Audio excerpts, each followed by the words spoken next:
Saudara, are you ready to hear the word? Saudara siap untuk menerima firman Tuhan? Saudara masih ingat minggu lalu apa yang dibagikan? Mengenai apa?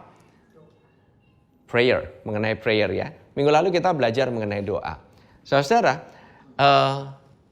saudara tahu bahwa Tuhan itu ingin kita sebagai umatnya untuk selalu berkomunikasi, selalu berhubungan. Amin. Dia tidak ingin umatnya itu untuk tidak ada komunikasi, nggak ada hubungan. Kita cuman oh ya tahu gitu, asal tahu aja Tuhan memberkati kita. No. Tuhan bukan hanya ingin memberkati kita, tetapi dia ingin membangun hubungan dengan kita. Karena apa? Di mana ada hubungan, di mana di situ tuh ada komunikasi. Di situ tuh berkat itu terus mengalir, saudara. Do you know that God loves to bless? And He loves to bless and bless and bless. Dia itu bukan, ya saudara kesannya ya, kayak kita ini, oh ya, kayaknya kita ini cuma mau minta berkat doang. Emang saudara mau minta kutuk? Gitu maksudnya. You know, kadang-kadang kita ini merasa sungkan gitu ya. Seolah-olah gitu ya, oh iya kenapa sih ya kita jadi orang itu selfish banget gitu loh. Kita ini selalu minta berkat dari Tuhan terus gitu. Kita minta terus. Kan kita bilangnya doa itu jangan minta-minta gitu ya. You know, sometimes saya juga dulu itu pernah error, yaitu di mana saya itu mengira gitu ya. Kan kita ini udah dikasih sama Tuhan semuanya, ya kan? Kenapa mesti minta-minta lagi? Kenapa mesti asking lagi? Seolah-olah kayak Tuhan itu belum kasih ke saya. Dulu saya pikir memang rasanya Tuhan tidak memberikan berkat itu kepada saya, makanya saya perlu minta sama Dia. So the way that kita access dan sebagai kehidupan orang Kristen, ya kita harus berdoa. Kita berdoa untuk minta sama Tuhan. Padahal doa itu adalah is a communication, is a love language of the heavens. Oke? Itu dimana kita bisa connect sama Tuhan. Itu by the Spirit. Kita connect sama Dia. Dan waktu kita by the Spirit, kita berdoa. We pray to God. Amin. Dan kita ini bukan berdoa itu bukan sekedar hanya minta saja, tapi kita juga menyatakan rasa kasih kita juga kepada Dia. Dan Tuhan suka nggak diingatkan bahwa Dia itu luar biasa, bahwa Dia itu mengasihi gitu, bahwa Dia itu telah memberikan segalanya. Yes. Minggu lalu kita telah berbicara kenapa Tuhan ingin berkomunikasi. Kenapa Tuhan ingin berhubungan dengan kita melalui doa? Karena itu adalah kesukaannya. Karena itu adalah kesenangannya. Dan itu adalah sukacitanya Dia. He loves to connect with you. Tahu nggak kenapa Tuhan itu seolah-olah buat Tuhan itu bisa dipengaruhi. Tuhan itu bisa dipersuasi. Tuhan itu bisa dirayu. Saudara, kalau saudara bayangkan waktu Abraham dia ingin menyelamatkan Lot dari Sodom dan Gomora. Minggu lalu saya telah bahas juga. Dia itu tawar-menawar loh sama Tuhan. Loh, Tuhan itu nggak perlu datang ke Sodom dan Gomora. Karena dia berkata, marilah kita datang untuk mengetahui kota ini. Apakah ada orang-orang yang benar di kota ini? Gitu. Nah, kenapa Tuhan bilang marilah kita harus turun dan kita harus mengetahui? Loh, Tuhan dari surga juga udah tahu. Why does He have to know? Kayak seolah Tuhan itu pingin turun ke levelnya manusia dan Dia ingin ngobrol sama manusia. Tuhan kan gak perlu kan? Tuhan kalau mau hukum kota Sodom mau hukum aja. Dia bisa selamatkan Lot, gak usah lewat Abraham, betul? Dia bisa suruh malaikat keluarin Lot dari Sodom dan Gomora beserta keluarganya, habis itu turunin api dan belerang, kelar. Kenapa Tuhan harus repot-repot argumen dulu sama Abraham, ngobrol sama Abraham gitu, ngomongin Abraham harus dalam tanda kutip bersyafaat sama Tuhan. Padahal it's not Abraham. Itu Tuhan ingin melimit dia punya kuasanya sendiri, kemahatauannya dengan cara dia turun dan dia ngobrol sama Abraham. Seolah-olah dia itu ingin dirayu dong, rayu dong saya. Sampai bisa dari 30, 20, 10. Sayangnya Abraham kurang. Dia harusnya ngomong 1. Amin.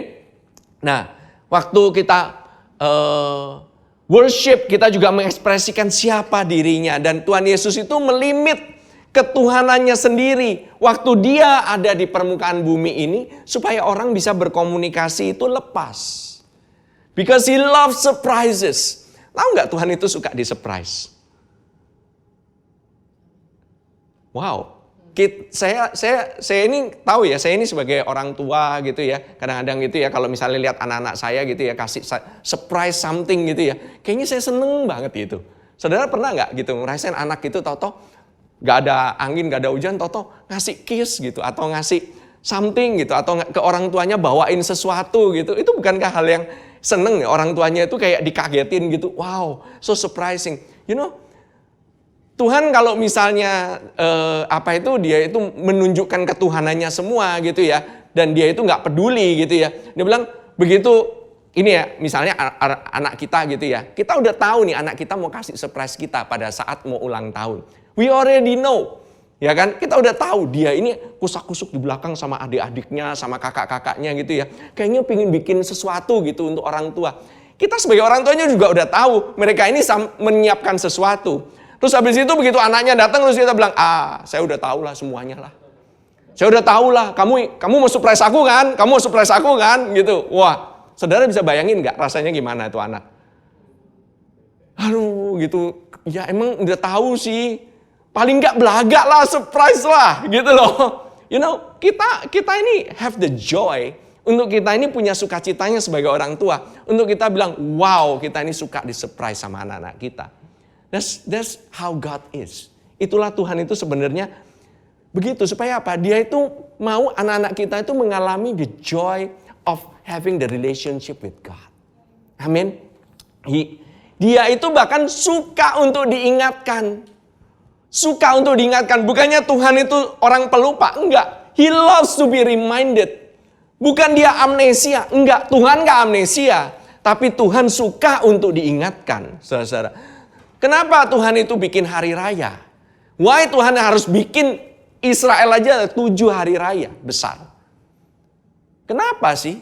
Why God has to remind? Oh iya, ini untuk mengingatkan orang Israel. Yes, tapi nggak komplit. Karena Tuhan juga suka untuk diingatkan. Bukan karena dia lupa. Karena dia sendiri itu happy untuk bisa diingatkan oleh umatnya sendiri.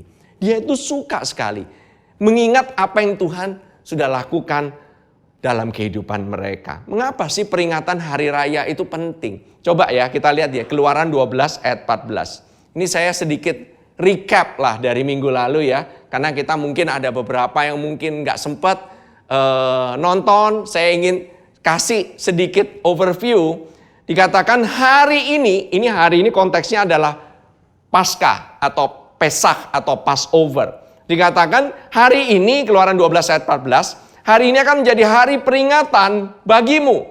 Kamu harus merayakannya sebagai hari raya bagi Tuhan turun-temurun. Garis bawahi bagi Tuhan. Oke? Hari raya bagi Tuhan. Ini bukan hari rayanya orang Israel doang, tapi hari raya bagi Tuhan turun-temurun. Kamu harus merayakannya sebagai ketetapan untuk selamanya. Dikatakan, so this day shall be to you a memorial. Saudara tahu ya memorial ya. Memorial adalah peringatan akan seseorang, adalah hari untuk mengingat atau mengingat seseorang atau sesuatu yang sudah terjadi. Amin.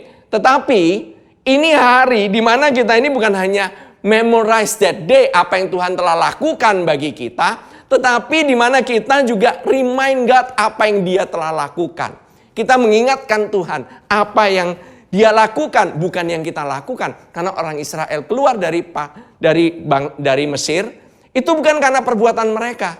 Gak ada sedikit pun baik-baiknya mereka. Karena kerjaannya marah-marah, kerjaannya komplain melulu, dikit-dikit komplain, dikit-dikit ngeluh. Benar kan? Orang Israel tuh dikit-dikit suka mengeluh. Dikit-dikit suka mengeluh. Bagi saudara kalau misalnya yang ada nanti pergi ke Israel, jangan nganggap orang Israel baik-baik gitu ya. Baik-baik dalam artian itu ini. Mereka itu kota turis, makanya mereka baik sama kamu karena mereka butuh duit kamu. It might be surprise, tapi orang Jewish itu suka duit. Nanti di sana gitu ya, bagi saudara-saudara nanti yang mau ikut gitu ya. Nanti ada orang gitu ya. Boleh nggak saya berdoa untuk kamu? Boleh nggak? Ya boleh lah, boleh berdoa lah, nggak masalah. Habis doa, 1 shekel, dimintain duit hanya untuk doa. Saudara jangan pikir di sana nggak ada yang suka ngemis, nggak ada yang suka minta-minta dan nodong. Banyak. You'll be surprised gitu ya. Orang mereka itu suka sekali gitu loh. Tapi mereka itu punya motivasinya banyak.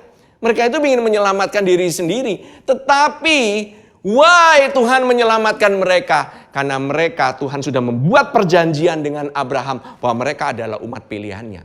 Dan itu tidak sampai sekarang janji itu masih berlaku. That's why mereka itu mungkin mendapatkan kelihatannya dapat perlakuan yang spesial. Kelihatannya mereka itu kok bisa ini, kok bisa itu, kok bisa ini. Kayaknya itu mereka itu kok keluar aja. Harus Tuhan yang ngeluarin. Kalau bangsa lain mau keluar dari penjajahan itu harus berjuang. Harus bikin rebellion dulu, pemberontakan dulu, pelan-pelan dulu kan. Coba bayangin ya. Saudara pernah lihat gak ada bangsa-bangsa yang bersentuhan dengan orang Israel? Setiap bangsa yang bersentuhan dengan orang Israel, bangsa yang gede bisa jadi kecil. Coba saudara bayangin, zaman dulu Mesir itu besar sekali. Detik mereka menyiksa orang Israel, mereka sekarang negaranya kayak gimana? Kecil banget. Mesir itu ibarat kata, Mesir gitu, kayak apanya gitu. Ya kayak piramid. Memang benar banyak piramidnya mereka, tempat orang-orang ini, tapi miskin. Can you imagine? Banyak negara-negara Arab yang juga menyerang orang Israel. Lihat mereka itu sama itu kayak nggak hidup aja gitu loh. Kayaknya yang menyerang pada gagal semua. Oke, kita lihat ya, bangsa yang terakhir kali waktu zamannya Tuhan Yesus, bangsa apa? Penjajahannya Roma. Roma itu dulu itu kerajaannya besar sekali. It's a big empire. Whereas sekarang Italia? Roma itu Italia ya by the way ya. Gitu. Italia cuma ya ampun sama Indonesia, besaran Indonesia. Kecil, negaranya jadi kecil banget gitu. Dan dibilang kaya banget, paling kaya satu Eropa, enggak juga. Gitu loh. Can you imagine? Whoever bless you will be blessed. Itu berkatnya. Whoever curse you will be cursed. Itu berlaku sampai sekarang saudara. That's why nanti kalau kita sama-sama ya untuk teman-teman semuanya. Ini bukan promosi ya by the way, plus ya saya ingin mengajak lah kalau saudara yang mau pergi ke Israel gitu ya. You know when we go in the city of Jerusalem, kita akan menyanyikan lagu Blessed Jerusalem. Kita akan memberkati Yerusalem. Karena dikatakan dalam firman Tuhan, whoever bless Jerusalem will be blessed. Itu udah ketetapan daripada Tuhan. It's not like kita yang bikin-bikin seolah-olah kita pingin ikut-ikutan jadi whoever bless them will be blessed. Amin. By the way, GBC juga memberikan juga a portion daripada givingnya ke Israel. Kita berikan lewat New Creation Church, kita berikan untuk orang-orang Israel. We give to them juga. Oke? But bukan hanya itu sih saudara-saudara. Ini semua Tuhan mau menunjukkan kalau dia mau menyelamatkan satu bangsa, dia bisa menyelamatkan dengan tangannya sendiri. Dia kasih apa itu namanya? Domba. Yaitu domba itu supaya anak sulung itu dilewatkan kan. Dia memberikan caranya. Dia kasih tahu bahwa harus ada korban. Supaya malaikat pencabut nyawanya itu lewat. Saudara, malaikat pencabut nyawa itu tuh gak milih-milih. Dia bilang anak sulung kalau di pintunya dia gak melihat namanya darah, itu mati. Dia gak nanya-nanya gitu. Pas lewat gitu ya di depan di depan pintunya gitu ya. Ini pintu yang ada darahnya. Ini kira-kira di baliknya ini suaminya selingkuh nggak ya sama istrinya gitu. Nggak ditanyain. Dia nggak ngecek. Apakah yang di dalam itu kemarin bekas nyolong ayamnya tetangga? Nggak ngecek. Sama sekali nggak dicek. Oh yang ini nih suka ngomong buruk nih mengenai gembalanya nih. Nggak dicek juga. They don't care. Yang mereka care apa? Is there a blood or not? That's it. Begitu Tuhan itu mau memberitahukan. This is a memorial for me. Ini mengingatkan saya akan pekerjaan anak saya yang telah selesai di atas kayu salib. He wants to remind you. Dia ingin mengingatkan kamu, pekerjaan Yesus itu sempurna. Malaikat pencabut nyawa itu lewat daripadamu karena Tuhan Yesus, bukan karena kamu. He wants to let you know. See, human itu very self-centered banget. See, karena gini loh, cara kita mengingat, ini saya pernah minggu lalu saya juga mention, cara manusia mengingat itu, kita punya pemikiran itu seperti pemikiran ya pada umumnya manusia lah ya. Manusia pada umumnya cara berpikirnya apalagi di barat gitu ya. Cara kita mengingat, how to memorize. Kita mengingat, kita secara mental kita ingat-ingat. Enggak, kalau orang Yahudi cara mengingatnya orang Yahudi itu, mereka melakukan ritualnya diulang-ulang terus. Every year. Jadi waktu setiap Pesa dibilang, kamu lakukan ini dan kamu kasih tahu ke anakmu setiap saat. You know, kita kebetulan belum pernah ya lewati trip pergi ke Israel pas lagi Pesak. Kalau lagi Pesak itu benar-benar perayaannya besar sekali. Pesak itu basically semua orang itu akan ada diem di rumah dan mereka akan makan kambing dan domba itu beneran. Dan mereka juga makan sayur itu juga. They do it sama dengan waktu ribuan tahun yang lalu mereka lakukan. Mereka lakukan terus-menerus dan mereka pass it down. Mereka reenactment, merekayasa ulang. Caranya mereka itu lakukan, mereka merekayasa ulang. Jadi setiap kejadiannya diikutin lagi, diulangin lagi. Dan mereka mengulang-ulang itu dari generasi ke generasi ke generasi. They pass it down. Jadi anak-anak mereka nggak lupa. Jadi mereka itu punya visual. Mereka itu orangnya visual. Bagi mereka, that is spiritual. Bagi kita spiritual itu yang ya ngambang-ngambang itu. Enggak. Kenapa sih kita mesti ngambil perjamuan kudus? Ya kan? Kan cukup kita nginget aja tubuhnya Tuhan Yesus, kita bayangin tubuhnya Tuhan Yesus, kemudian kita bayangin darahnya ngucur, cukup dong. Why do we need to take this? Kenapa kita lakukan ini setiap minggu? Dibilang lakukan ini untuk mengingat akan aku. Bukan hanya mengingat akan aku, tapi mengingatkan dia, mengingatkan Bapa betapa pekerjaan anaknya itu sudah selesai. It work both ways. Oke? Nah, setiap saat ini ya, Tuhan itu, by the way, dia itu bukan hanya merayakan, membuat hari raya doang.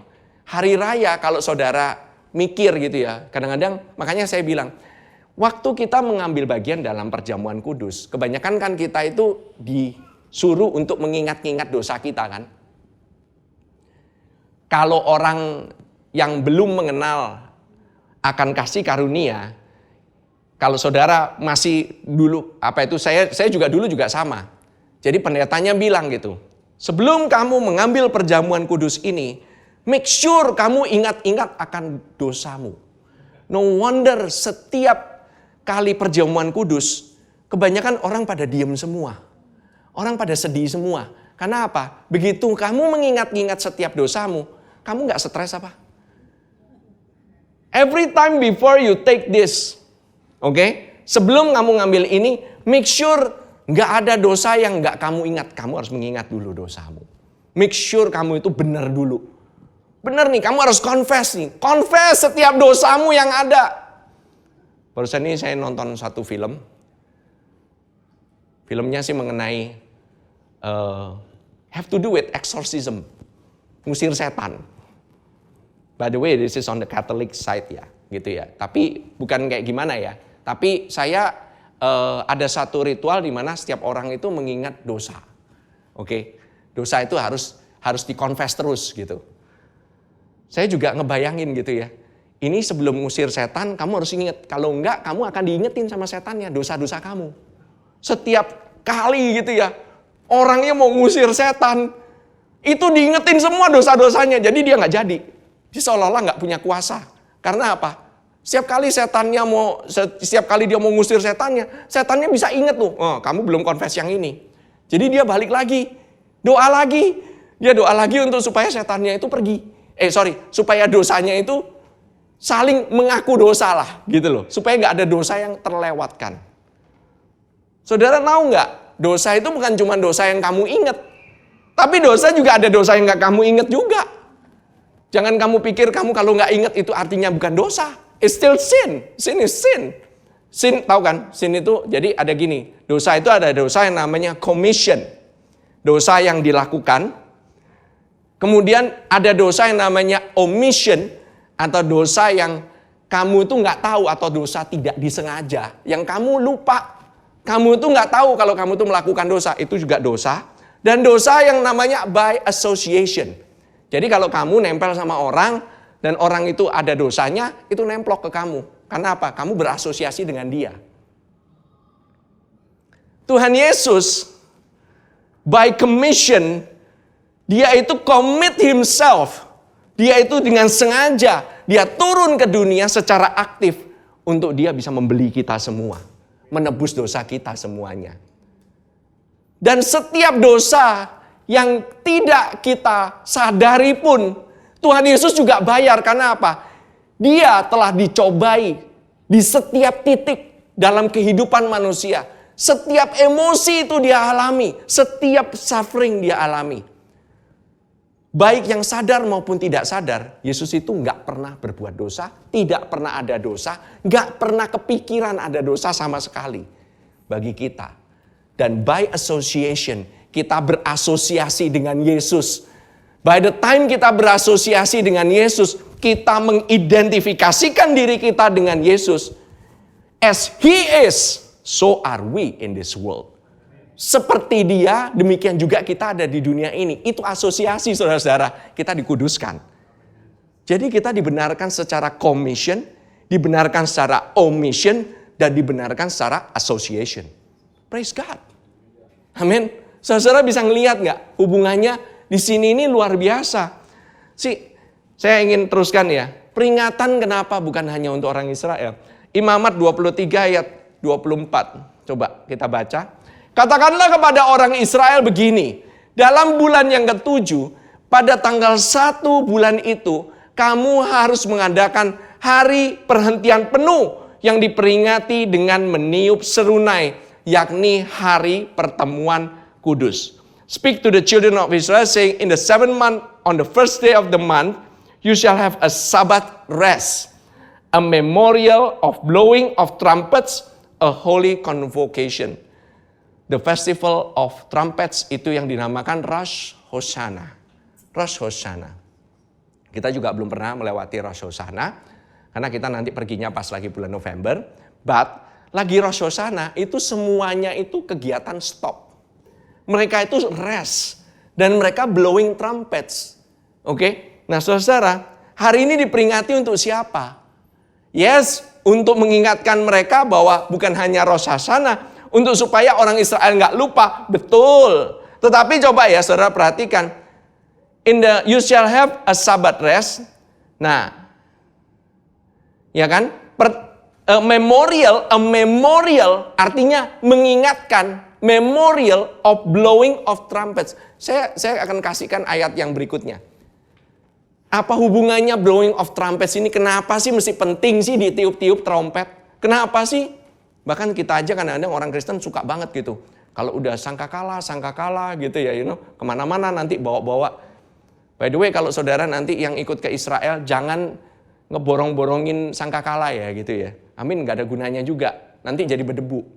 Kayak saya di rumah saya jadi debu juga itu. Israel. Saya setiap kali niup gitu anak saya kebauan. Karena itu dari kambing domba gitu ya. Wah bau banget gitu. Setiap kali ditiup bau banget gitu. Nah tapi saudara-saudara, why? Coba ya, dikatakan bilangan 10 ayat 9 sampai 10. Dan apabila kamu maju berperang di negerimu melawan musuh yang menyesakkan kamu harus memberi tanda semboyan dengan nafiri. Supaya apa? Kamu diingat di hadapan Tuhan Allahmu dan diselamatkan daripada musuhmu. Juga pada hari-hari kamu bersukaria, pada perayaan-perayaan, dan pada bulan-bulan barumu, haruslah kamu meniup nafiri itu, dan pada waktu mempersembahkan korban-korban bakaranmu, dan korban-korban keselamatanmu, maksudnya supaya kamu diingat di hadapan Allahmu, akulah Tuhan. Oke? Bahasa Inggrisnya dikatakan demikian. When you go to war, when you go to war in your land against the enemy who oppress you, and then you shall sound an alarm with the trumpets. Jadi trumpet itu atau sangkakala itu digunakan untuk membunyikan suatu semboyan. It's an alarm. Alarm of what? Dikatakan apa? And alarm with the trumpet, and you will be remembered before the Lord. You will be remembered before the Lord. Bukan hanya you will be remembered, titik, enggak. You will be remembered before the Lord, your God, and you will be saved from your enemies. Bahasanya sebenarnya, kamu mengingatkan Tuhan bahwa kamu sudah diselamatkan dari musuhmu. That's actually itu bicara mengenai trompet atau mengenai alarm. Trompet atau sangkakala terbuat dari kambing, tanduk. Tanduk itu harus ada domba yang mati. Harus ada sacrifice. Bukan masalah kamu membunyikan trompetnya. Trompet itu ngomongin mengenai mulut. Waktu kamu bilang, aku mengingatkan Tuhan bahwa Tuhan Yesus telah mati di atas kayu salib bagi dosa-dosaku. Aku telah dibeli dengan harga yang lunas. That is blowing the trumpet.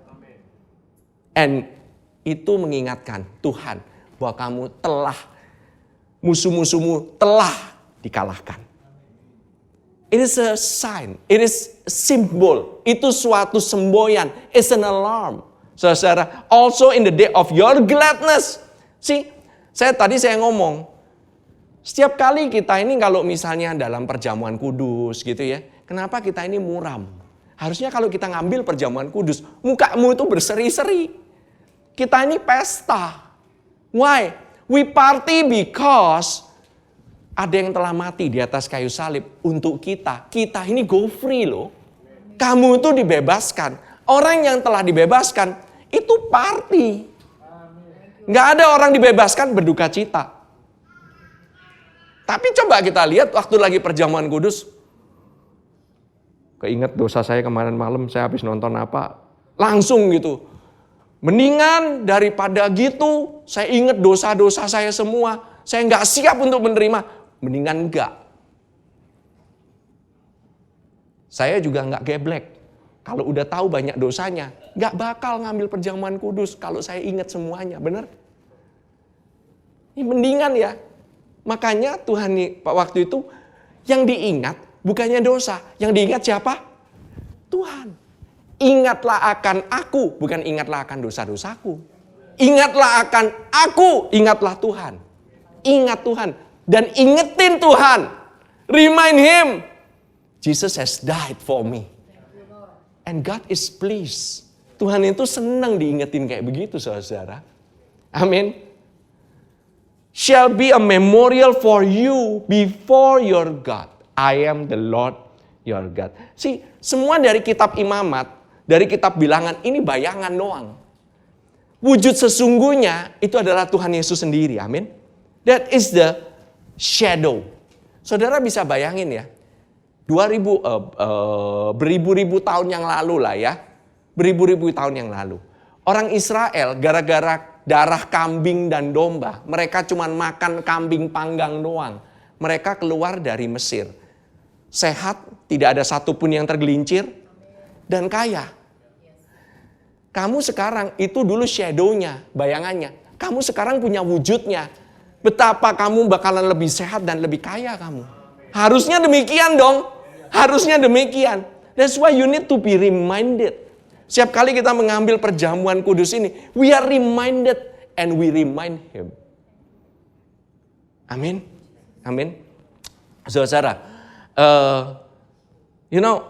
saya ingin skip ke ayat bagian setelahnya. Saudara, waktu saudara ini, kenapa kok saudara kan bisa ngambil ini kan begini kan? Taruh rotinya di sini. Kenapa kok kita mesti ngangkat tangan? Why? Minggu lalu saya udah pernah jelaskan. Kita mengangkat tangan. Waktu kita angkat tangan, itu kayak kita angkat panji-panji. Kalau orang lagi ngangkat panji-panji, itu tandanya kamu itu lagi menang. It's a sign for everybody. Orang udah tahu kalau namanya menang gitu ya. Oh, kita menang ya? Kan biasa, yeay, ada orang, kita menang ya? Ada? Nggak ada. Kalau kamu sudah menang, yes. This the same. You have won. Kamu ingetin Tuhan, you have won. My problem sudah selesai. There is power, angkat tangan itu there is power. Ada powernya saudara, ada anointingnya. Saudara nggak ngangkat tangan itu karena ritual. No, you're not. Kamu itu angkat tangan, itu kayak tanda kepada Tuhan. You remind Him, hey Lord, this is me. I've won. Tuhan Yesus itu telah memenangkan aku. Thank you Lord Jesus. Ini semua pekerjaan anakmu.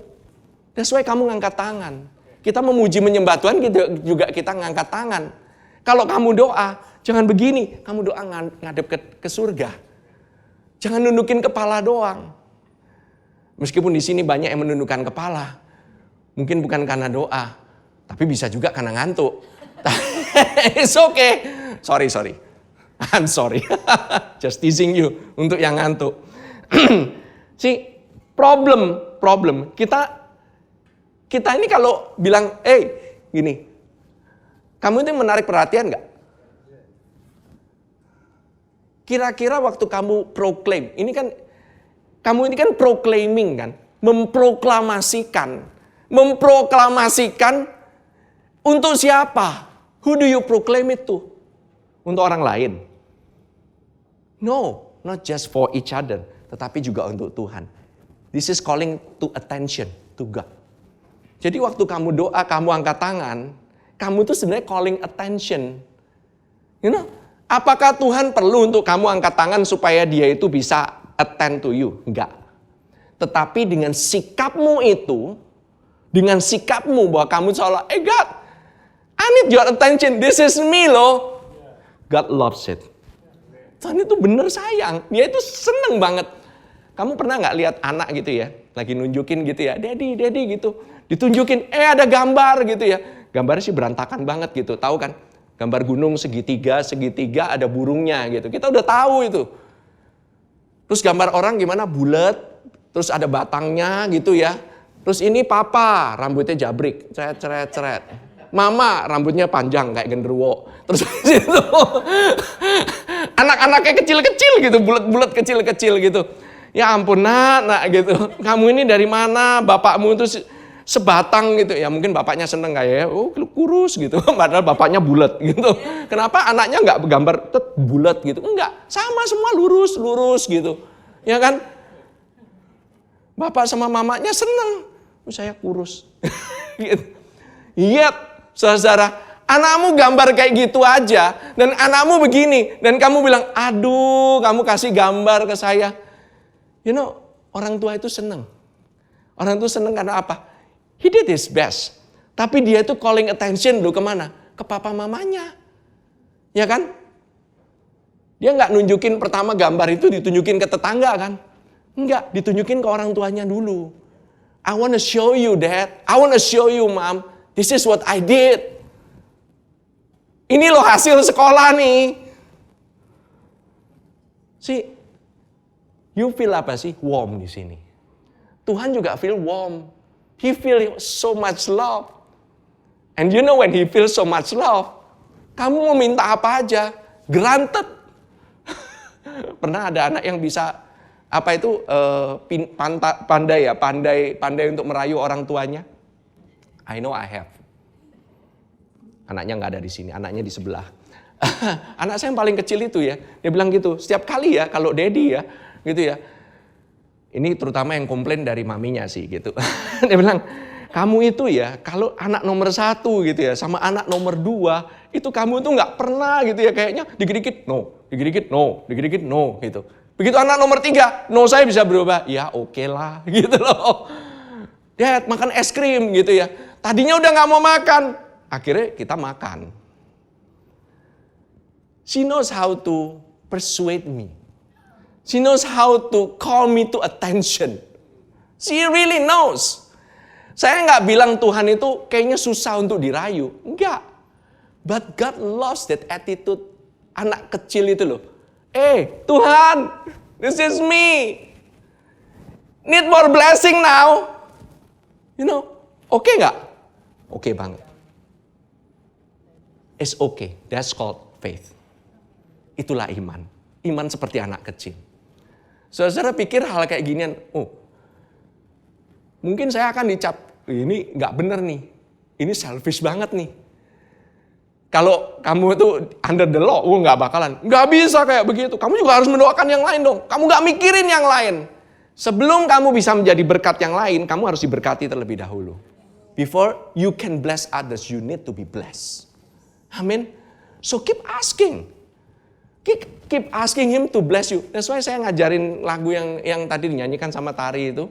Itu sudah dinyanyikan kurang lebih 3 minggu. Ini minggu ketiga kita nyanyikan. Minggu pertama sudah dinyanyikan. Tapi saudara, kita akan menyanyikan lagi.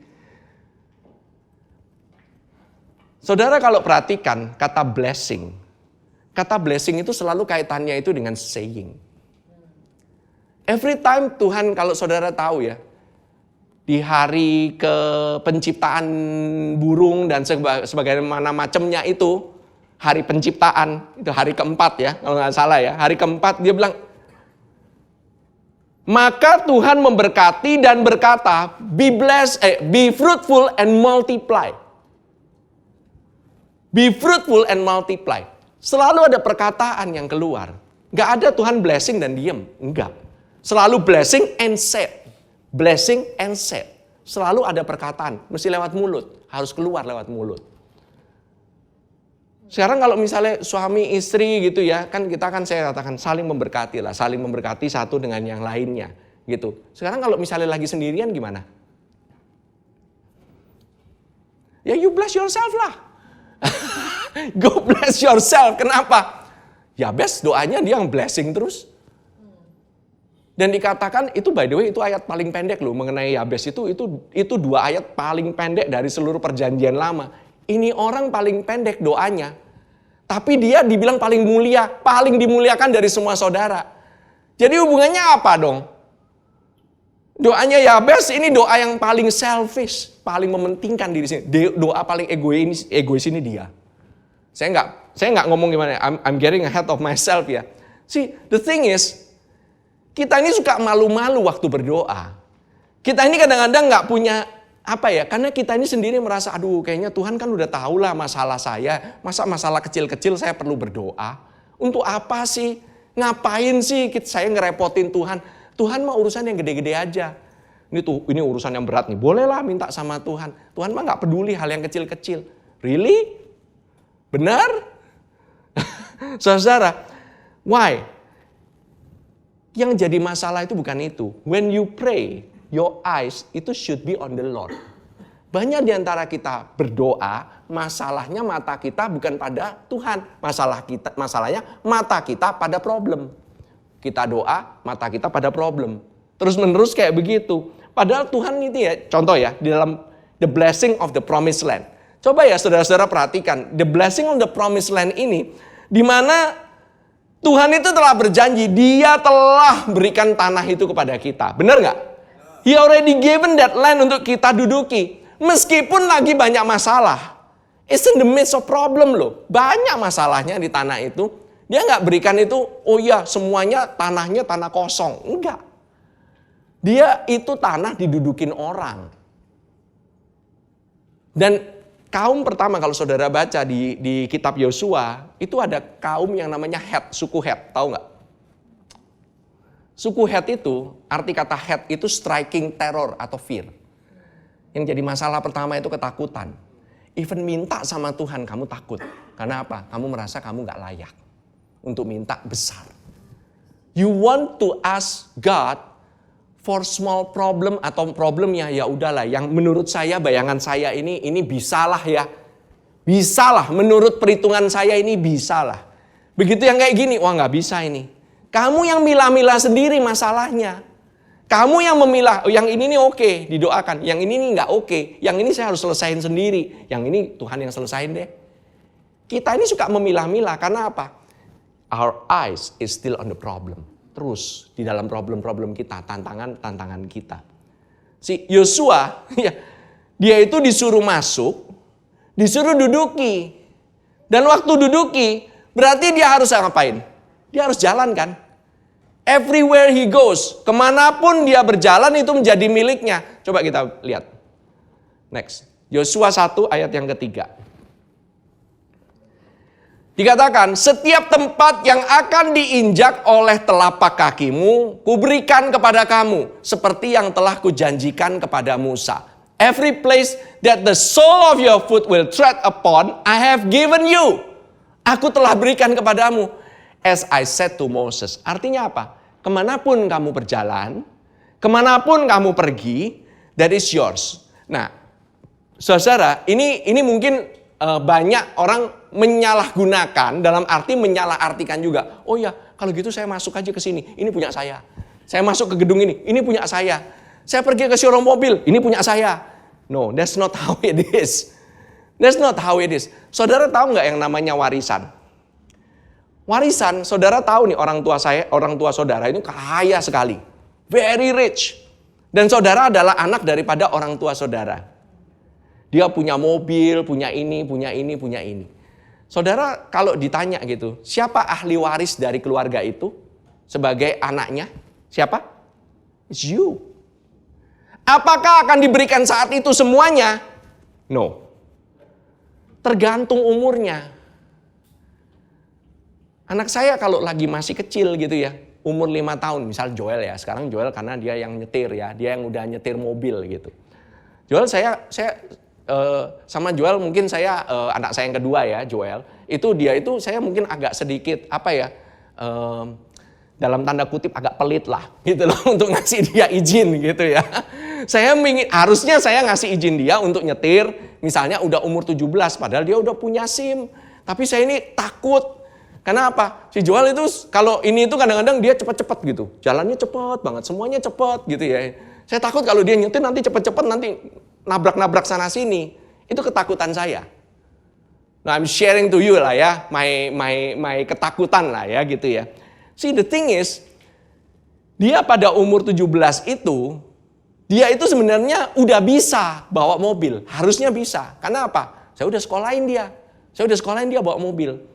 Di sekolahin bawa mobil itu oke banget gitu. Karena apa? Ada pawangnya yang di sebelah, bukan pawang lah ya, pawang. Masnya itu yang di sebelah itu, dia itu bisa nginjekin itu rem sama kopling, kan ada pengaman kan, gitu loh. Saya sendiri saya merasa ini nggak pas. Umurnya belum pas, maybe another year. Karena apa? Dia masih terlalu emosional saat itu. Dikit-dikit ini, dikit-dikit itu, dikit-dikit emosional kayak gini, kayak gitu. Dan waktu saya coba untuk memberikan pada dia waktu 1 tahun lagi, habis itu saya mulai coba lagi dia untuk bawa lagi mobilnya. Setelah itu dia baru bisa tuh mulai bawa mobil pelan-pelan. Tapi dia udah lebih stabil, emosinya udah lebih stabil. Dia udah lebih oke bawanya kayak gitu. Kadang-kadang ya sedikit lah nyerempet kayak gitu. It's okay. Tapi udah bawaannya nggak kayaknya pingin ngebut-ngebutan gitu. Kenapa? Iya, teman-teman saya bawanya juga kayak begitu. Loh, dia ini legal age loh. Legal age untuk driving. Tetapi saya tunggu coba lagi. Meskipun maminya udah dari kapan udah bilang, ayo dong kasihlah, masa anak kamu gak bisa nyetir-nyetir terus gitu. Cobalah. No, it's not about that gitu. I don't feel that peace gitu loh untuk bisa rilis duluan. Paham ya? Tuhan itu mau memberikan berkatnya pada kita. Tapi dia tahu kalau dikasih berkat kita bisa destroyed because of the blessing. Dia nunggu waktu yang pas. Bukan berarti dia gak mau ngasih ke kamu. He's waiting. He's waiting for you. At the right age, at the right time, kamu dikasih berkat itu dan berkat itu akan memberkati kehidupan kamu. Understand? That's the prinsip dari blessing-nya. So, artinya kamu kan gak cuman kamu jalan kemana, tahu nggak? Ini ada gambarannya. Telapak kaki. Saya mau nanya sekarang, orang Israel emang ciaka pergi ke sana? Tahu ciaka? Nggak pakai sepatu, nggak pakai alas kaki gitu. By the way dulu kita juga pernah ngikutin kegiatan doa. Istri saya pernah ngikutin tuh. Dia bilang, iya kalau kamu doain, kamu mau menduduki suatu daerah dengan doa, kamu mesti copot sepatu. Jadi jalan-jalan gitu keliling gitu, ntar GBK dikelilingin, ntar kemana dikelilingin gitu ya. Ya ikat kuasa-kuasa kegelapan gitu. Pulang-pulang kakinya kesakitan sampai hitam-hitam semuanya. Amin lah. Ya itu beberapa orang percaya seperti itu. But this is a picture. It's a picture apa? It's your shoes. Telapak kakimu. Sepatu itu artinya apa? Sepatu, kalau saudara perhatikan. Do you remember the kisah daripada Boaz dan Ruth? Boaz itu adalah gambaran daripada Tuhan Yesus. Ruth itu adalah gambaran dari kita karena Ruth itu bukan orang Yahudi. Ruth itu adalah orang believers yang non-Jewish. Dan caranya Boaz bisa meridim, bisa menebus daripada Ruth adalah bahwa dia harus pertama, dia mau untuk menebus. Dan kedua, dia harus memiliki kemampuan untuk menebus. Bukan hanya mau, tapi harus mampu. Mampu dan mau. Dan ketiga, dia itu harus kinsman redeemer. Apa itu namanya ya? Jadi penebus yang harus ada hubungan. Harus ada hubungan saudara. Kebetulan Boaz ini sama Ruth ini ada hubungan saudara, tapi jauh dari Naomi. Benar, karena Ruth adalah menantu daripada Naomi. Nah, waktu Ruth itu sebenarnya nggak layak kan. Tetapi Boaz, waktu itu dia menebus. Masalahnya apakah Boaz itu yang pertama kali menebus harusnya? Enggak, ada another. Ada saudara lagi yang lain yang harusnya menebus dia. The first one yang menebus dia. Tetapi ini namanya saudara, caranya apa tahu enggak? Caranya dia harus copot sepatu, dia taruh di depannya Ruth. Artinya apa? Sepatu itu bilang ini adalah kepunyaanku. Ruth aku beli dengan harga yang lunas. Dibeli. Kata redemption, kata menebus, ditebus, itu artinya dibeli kembali. It has to do with purchase. Ini istilah perdagangan, saudara-saudara, tebus. Sebenarnya kalau bahasa Indonesia itu paling tepat sebenarnya. Karena saudara kalau tahu, di setiap lote mart ada yang namanya tebus murah. Bener itu, ditebus. Itu trade ya, trade language. By the way saudara, kalau saudara tahu itu Ruth itu ditebus, tapi yang pertama nggak mau menebus dia. Boaz itu adalah gambaran daripada kasih karunia. Saudara yang pertama adalah gambaran hukum Taurat. Hukum Taurat nggak bisa menebus karena hukum Taurat itu nggak mau bend down. Dia nggak mau karena Ruth kan non-Jewish dia. Kalau dia Jewish dan dia kondisinya oke, mungkin mau. Tetapi yang namanya hukum Taurat itu nggak boleh bending. Dia nggak bisa menebus. Dia harus kaku sama hukumnya. Barulah kasih karunia bisa menebus Ruth. It's awesome. Okay? This is a really good story. Nah, artinya sepatu itu adalah milik kepunyaan. Saudara, waktu Musa di padang gurun. Waktu Musa di padang gurun lagi ada semak-semak belukar. Waktu itu Musa dibilang, tanggalkan kasutmu, lepasin itu sepatu, baru kamu bisa mendekat kepada Tuhan. Di dalam perjanjian baru. Waktu anak bungsu itu pulang, kenakan sepatunya kepada dia. Pakaiin itu sepatu. Under the grace, di dalam kasih karunia, kamu itu dipakein milik kepunyaan. That's why kamu bisa bilang sama seperti Yosua, Tuhan ngomong, kemanapun kamu berjalan, ini menjadi your possession. Ini menjadi kepunyaanmu. Kamu gak usah ragu-ragu. Jangan kamu batas-batasin dengan pemikiranmu. Kamu lihat kepada Tuhan. Tuhan bilang, mungkin you're not asking big. Karena kamu merasa masalahmu itu terlalu besar. Kalau masalahnya lebih besar, Tuhannya lebih besar. Kalau misalnya utangnya itu udah kebesaran, kemampuan Tuhan untuk bisa membayar utang itu jauh lebih besar. Amin. Kamu kalau misalnya merasa gitu ya, wah ini kita ini sebenarnya nggak worth it untuk dibeli, saudara.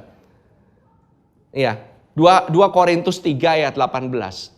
Dikatakan, dan kita semua mencerminkan kemuliaan Tuhan dengan muka yang tidak berselubung. Dan karena kemuliaan itu datangnya dari Tuhan yang adalah roh, maka kita diubahkan menjadi serupa dengan gambarnya dalam kemuliaan yang semakin besar. The more kita ini fokus sama Tuhan, nggak sama masalah, by the Spirit, itu dia akan ubahkan kita. Kita ini nggak bisa, saudara, untuk melihat masalah dan kita berharap kita diubahkan dari itu. Nggak bisa. Waktu kita memandang kepada dia, kitanya yang diubahkan. We are changed by the Spirit.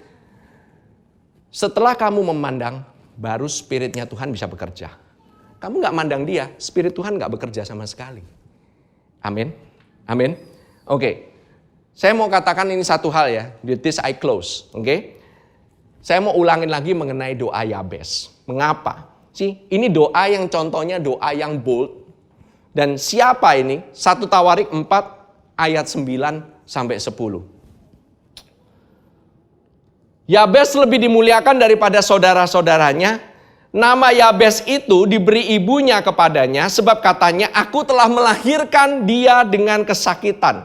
Yabes berseru kepada Allah Israel katanya, kiranya engkau memberkati aku berlimpah-limpah dan memperluas daerahku, dan kiranya tanganmu menyertai aku dan melindungi aku dari malapetaka, sehingga kesakitan tidak menimpa aku. Dan Allah mengabulkan permintaannya itu. Oke. So, nama Yabes artinya apa? Sakit. Sakit. Bayangin ya saudara-saudara. Mama saudara melahirkan saudara. Namanya dipanggil si sakit. Sakit. Setiap kali dia main sama teman-temannya dipanggil. Sakit. Sakit. Kalau namanya bahasa Inggrisnya kekerenan. Sorrow. Bukan yang kacamata hitam itu ya. Itu bukan itu. That kind of sorrow. Bukan. Problemnya di sini. Yabes, dia lahir aja udah ada problem. Dia lahir udah dikatain sama emaknya. Dan dia hidup membawa nama sakit itu sepanjang kehidupannya. Ini orang kalau namanya terkutuk, itu akan dikutuk terus. Karena apa? Setiap kali dia ngomong, namamu siapa? Sakit. Sakit hari ini absen? Absen. Sakit. Mana sakit? Mana sakit? Angkat tangan. Dikit-dikit, sakit. Baca itu kalimat pertama. Setiap kali, every time. Do you know kata bless? Kata bless itu ya, dalam bahasa Ibrani itu barak. Barak itu kata bless. Ya kan? Atau baruch. Barak. Baruch. Diberkatilah. Ada juga katanya berikat. Itu dari kata berkah. Makanya kita dapat kata berkat. Oke? To bless. You know dalam bahasa Yunaninya itu bahasa berkat itu tahu nggak apa namanya? Namanya eulogia. Eu itu well, good. Logo itu word. When you speak well, it means you bless that person. Eulogia. Tahu nggak eulogia itu sebenarnya apa? Kalau orang mau meninggal, dia itu ada yang namanya eulogi. Kata-kata yang baik. Ada orang meninggal terus kemudian dikata-katain gitu, dibacain dosanya. Enggak kan? Semua ngatain itu hal yang baik. Ya kan? Namanya eulogia. Eulogi. Jadi kalau orang satu-satu pergi ke depan, itu ada euloginya. You speak well. So when you speak bad, it means you curse that person. Dia, si Yabes, gak bisa ngomong good. Karena setiap kali ditanyain, namamu siapa? Sakit. Namamu sakit. Udah masalah lah ini. Karena ibunya yang ngasih nama sendiri. Tetapi, di dalam kesakitannya, dikatakan Tuhan memuliakan dia dibanding yang lain. Apa sebabnya? Pasti ada sebabnya kan? Sebabnya ini cuma dikasih satu ayat doang. Yabes berseru kepada Allah. Dikatakan, now Jabez was more honorable. And Jabez cried unto God of Israel saying. Sekali lagi doa itu dikatakan. Bukan doa dalam hati. You speak that prayer. Waktu saudara mau memberkati anak-anakmu, you pray, you bless, you speak. You speak. Keep speaking. Every morning, keep speaking. Karena apa? Tuhan juga demikian. Saudara mau tahu ini kata ini ya. Jabez cried on the God of Israel saying, oh that you would bless me indeed and enlarge my territory, that your hand would be with me, okay, and that you would keep me from the evil, that I may not cause pain. So God granted him what he requested. Saudara, kata saya, ini kurang lebih dihitung 5 kali lah. Ada kata saya. Nggak ada nih doakan orang lain, itu nggak ada. Ini doa paling mementingkan diri sendirilah. Boleh dibilang ini doa ini paling selfish banget. Makanya saya bilang gitu, welcome to the Bless Me Club. You welcome, benar-benar. Well, you are blessed by the way. You are blessed, your life is blessed. Amin. And it's okay to pray this prayer. Bless me, Lord. Bless me. Every time you go, setiap kamu berdoa, setiap kamu pergi, setiap kamu mau ngadepin lagi presentasi, setiap kali kamu ngadepin masalah, Tuhan berkati aku. Tuhan berkati aku. Pagi-pagi sebelum berangkat, Tuhan berkati aku. Keep blessing me, keep blessing me, keep blessing me. Tuhan suka diingatkan. Dan dia suka yang namanya memberkati. Dia itu ingat setiap kali untuk memberkati kamu. Kalau saudara perhatikan berkatnya Abraham, kata bless itu diulang-ulang terus. Loh, Tuhan kan udah pernah bless kan sekali kan? Abraham kan dikatakan, ini loh janjiku, aku udah berkatin. Kenapa harus di bless lagi berikutnya? Why? Kenapa Tuhan harus melalui repetition? God loves repetition. Ini masalahnya, ini repetitionnya, bukan masalah berkat doang. Me, all is about me. Saudara, saya bukan mengajari saudara menjadi orang yang selfish. But in the matter of God, saudara pikir saudara itu selfish, saudara itu enggak benar-benar tahu siapa Tuhan saudara, makanya saudara enggak siap untuk mengambil banyak. Waktu kalau kamu tahu Tuhan kamu itu benar-benar gede banget dan saudara itu kapanpun saudara ngomong Tuhan itu attend kepada saudara dan Tuhan bilang berkat itu ada pada saudara, it will be with you. Sebentar lagi manifestasimu akan terjadi. Soalnya dikatakan demikian ya. Jabez cried. Cried di sini, coba ya.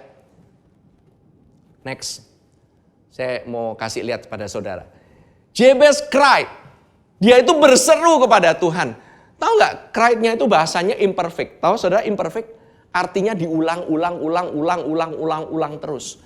Artinya Jabez cried and cried and cried and cried and cried. Gak bosen-bosen dia berdoa terus.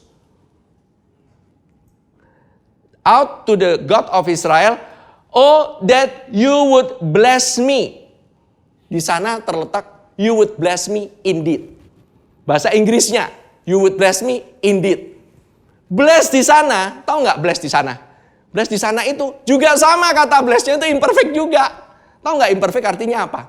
You keep blessing, you would bless me and bless me and bless me. By the way ya, indeed di sana itu sebenarnya dalam bahasa Inggrisnya itu nggak ada. Tahu nggak bahasa aslinya apa? Oh, you would bless and bless me indeed. 2 kali. Jadi berkati aku, kan cukup dong. Bilangnya gini, kiranya engkau memberkati aku, titik. Cukup gak? Cukup. Kenapa kiranya engkau memberkati aku berlimpah-limpah? Kayak orang serakah aja. Yes, di hadapan Tuhan serakah. Serakah akan berkatnya dia. You need His blessing. You need to focus on His blessing. Not this is the year of the blessings. Kita bahas mengenai blessings of the promised land. Berkat Tuhanlah yang menjadikanmu kaya. Susah payah tidak menambahinya. Berkat Tuhan loh, bukan karena susah payahmu. Why don't you focus on Him blessing you? Amin. Kata bless and bless. Nomor 3, dan kiranya dan memperluas daerahku. Nah, ini masalahnya. Kadang-kadang kita ini bilang, ini bukannya sekarang, ini kita ini lagi daerah apa lagi yang mau diperluas Tuhan? Saya mau beli properti aja kagak bisa.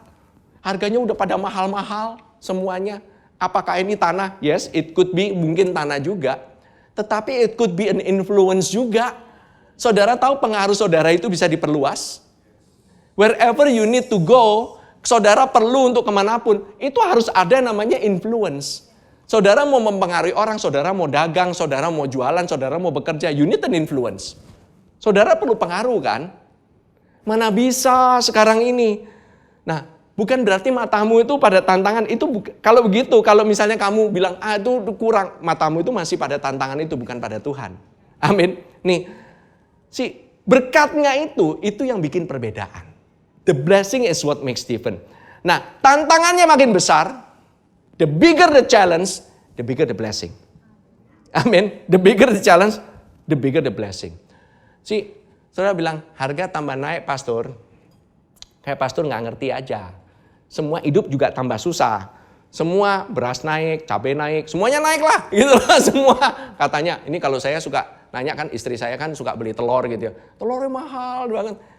Emang kalau telur mahal gitu kamu nggak bakalan diberkati? Kan nggak juga gitu loh. Ya kan? You can still be blessed. Even mau harga naik kayak gimana pun. If you are blessed, you are blessed.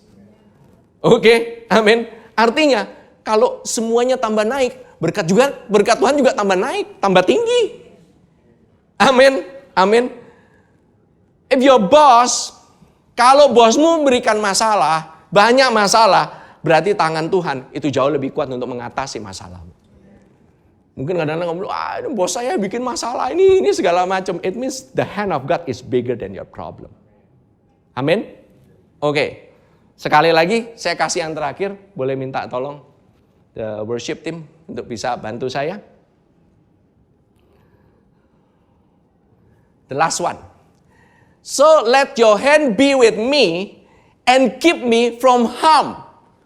Bahasa lainnya juga keep me from evil. Jauhkan kami dari yang jahat. Tahu nggak Tuhan Yesus mengajari doa yang sama? Jauhkanlah kami daripada yang jahat. Jangan bawa kami ke dalam pencobaan. Tetapi jauhkan kami dari yang jahat. Loh bukannya Tuhan kalau di dalam Tuhan Yesus Kristus aku udah dijauhkan dari yang jahat. You know every day itu selalu ada new evil. Selalu ada yang jahat, menurut setiap hari itu selalu ada. Saudara nggak usah minta sana sini. Tiap hari pasti ada. Gampang. Saudara nonton aja detik.com, kompas.com. Semuanya full dengan berita-berita yang jahat. There is always a new evil. But you can pray, Lord, keep me from harm. Keep me from evil so that I will be free from pain. Bahasa Inggrisnya kadang-kadang I will not cause pain. Itu terlalu sopan. No, I will be free from pain. Saudara bisa nggak berdoa supaya bebas dari rasa sakit penyakit? Yes.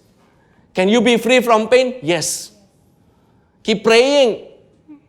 Tetaplah berdoa, tetaplah meminta. Final. And God granted His request. Tuhan kasih kondisi nggak? Oh, Yabes, kamu kebanyakan mintanya. Belum saatnya. Ini kamu nggak pantas minta segini banyak. No. God granted His request. Grantednya di sana imperfect juga. Artinya apa? Tuhan mengabulkan, selalu mengabulkan terus. Tiap saat loh, dia doa kayak gini dikabulin terus. That is Jabez. Gimana dengan kita? Do we want to speak it? Apakah kita mau keep blessing ourselves? Atau kita mau keep cursing ourselves? You want to bless. You want to bless yourself. Amin. Saudara, with this I conclude. Setelah ini saya challenge saudara. I give you a challenge. 100-day challenge lah. Kita ngomong 100-day challenge. You say blessing, doakan ini setiap hari, every day, in 3 months. Saudara doakan. Saya jamin di akhir bulan ketiga akan banyak kesaksian yang masuk. Amin. You believe that? You believe God? You believe this? Ini firman Tuhan. Ini bukan firman saya ya. Saya nggak mengada-ngada. Karena di dalam Tuhan, jawaban Tuhan itu yes and amin. Dalam Dia janji-janjinya itu ya dan amin. Why are we asking for so little? Sometimes kita ini ngelihat diri kita mungkin nggak layak. Saya masih banyak kesalahan. Maybe kamu mikir, saya nggak layak lah dapat berkat kayak segini besar lah. Nanti aja dulu lah. Mana bisa sih? Saya kan harus melalui proses. Yusuf dalam 1 hari, dia dari namanya orang penjara langsung jadi Perdana Menteri dalam 1 hari. What can prevent God? Apa yang bakalan mencegah Tuhan untuk membuatmu dari bawah? Kalau kamu udah terpuruk di paling bawah, kamu juga Tuhan bisa angkat paling tinggi juga. There is no way but up. There is no way but up. Amin, saudara. So mari kita semua bersama-sama, kita berdoa with the bold spirit. Yabes namanya banyak mengandung masalah. Kamu mungkin sekarang lagi banyak masalah. It's good. It means let's pray together. Dan kita bisa ucapkan doa ini. Amin.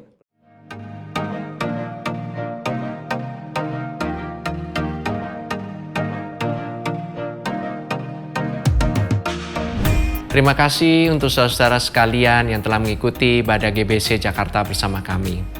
Kami berharap saudara sekalian diberkati dan disegarkan oleh firman Tuhan yang telah disampaikan pada hari ini. Pastikan saudara mensubscribe channel YouTube kami dan ikuti terus update dan informasi GBC Jakarta di akun resmi media sosial kami di bawah ini. Shalom, Tuhan berkati.